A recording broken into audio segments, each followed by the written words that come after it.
I'm Dale Smith for Looney Politics, and this is your Week 2 recap of the federal election. This is another week where Trump tariffs had kind of taken over much of the discourse over the week with the imposition of the global tariffs on what he deemed Liberation Day, but what the rest of us are largely calling World Tariff Day. And it really helped set the tone for Mark Carney personally, because it was another chance for him to be prime ministerial on the campaign trail. And that really seems to help with his image, particularly when he struggles with some of the other aspects of political campaigning. We also saw this week, there was Radio-Canada had a interview segment with all 5 of the party leaders.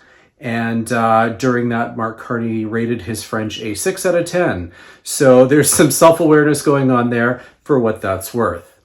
For the Conservatives, Pierre Poilievre continued his tour unabated, including having this kind of faux keynote speech at a pretend Chamber of Commerce event that he organized himself rather than having an actual chamber invite him to speak.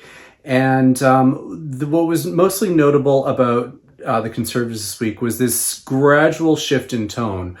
Early in the week, Poilievre had these notions about how he could still negotiate with Trump, and this weird idea that they would use the windfall from this increased trade to increase funding for the military. But a lot of this doesn't seem to make any sense, and there's a few logical holes in what he's been proposing.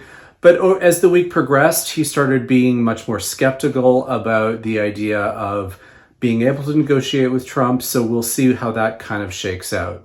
As for the NDP, they largely continue to use to propose a lot of the same solutions for new problems, but also had some stops along the way in terms of they've been trying to use these influencers as part of their campaign, but didn't vet them all very well and had to disavow one of them along the way, which is why you should always vet the people you are trying to work with.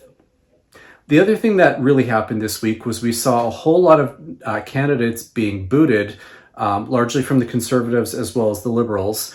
Not only the Paul Chang incident, but a number of Conservatives, especially for social media posts, which should have been caught in vetting. You could read my column on this on Looney Politics, and it's one of these interesting things that's going to be probably a little more intense as the cutoff date for candidates on the ballot hits on Monday. Week 3 is when things start shaping up in advance of the debate. So parties are going to try and build momentum before the debates happen. So we'll see who's able to pick up speed and who is not at this point. For Looney Politics, I'm Dale Smith.